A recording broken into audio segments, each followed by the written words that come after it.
Good morning. Hey y'all, let me share something with you. It's like a testimony, but also like I'm sharing something to give you some information. Years ago, during a marriage that was not a marriage,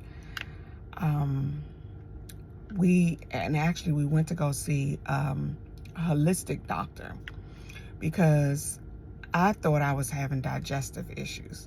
And I do and have had digestive issues. But we went in because my stomach was always swelling. Everything I tried, I was like, well, let me not do no bread. Well, let me not do this. Let me not do this. Let me take away this. And it slightly whatever, but it would not work. The moment we walked into her doors, I don't know what I said. She's like, that's not your digestive issues, something like that, right? She said, that's stress. I'm like she looked at me and looked at my stomach. She said, that's stress. And I immediately knew what she was talking about. I was in a marriage that was not a marriage. I was stressed. Things was just going on.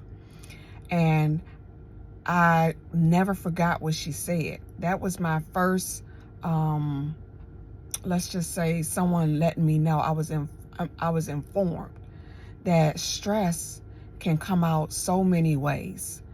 Come out through headaches, come out through bad skin, come out like me, my stomach would swell. And even to this day, when I'm under a lot of pressure, or when I'm going through some things, or when I'm choosing not to deal with stuff and just like try to handle things myself with just here and there things, but I'm not addressing the issue, my stomach swells.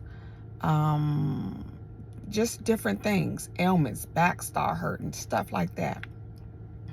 I say this to say that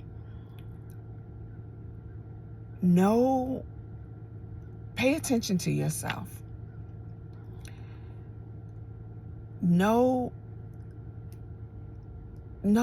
Just know that if you don't handle it, you're not going to lose the weight. Your stomach is going to continue to hurt. You're going to continue to have the headaches, the skin problems, the hair loss, the hair thinning, different ailments, because we're choosing not to address the issue. And one way you can address the issue, or let's just say this, until you decide to address the issue, you'll notice higher stages of anxiety, higher stages of depression, higher stages of different things is not you, right? So one way to calm it is, I'm a Christian. I always promote, I'm all about God, right? Put on some praise and worship music. And what praise and worship music is, it calms you down, right? Because it's a beautiful music that is a form of worship, and calming and rest. And what that do, it puts you in a calm state. And when you're in a calm state, you're in a still state. And when you're in a still state, you're able to relax and just say, and just see what's really going on. You begin to hear like what you need to address. You begin to face things. But you got to be still. When we're always moving, when we're always saying it's this and that, when we're always popping a pill or smoking it or having sex to take away whatever you're not addressing, being still will allow you to face it subtly. It don't have to be aggressive, subtly. So try this. Try a time of day.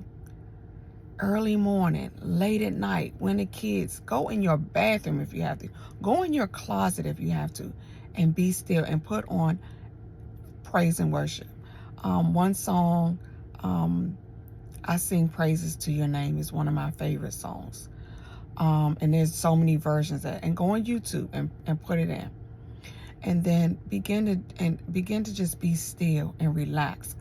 I'm saying a high high time of anxiety amongst women. I don't know about the men. I know about the women.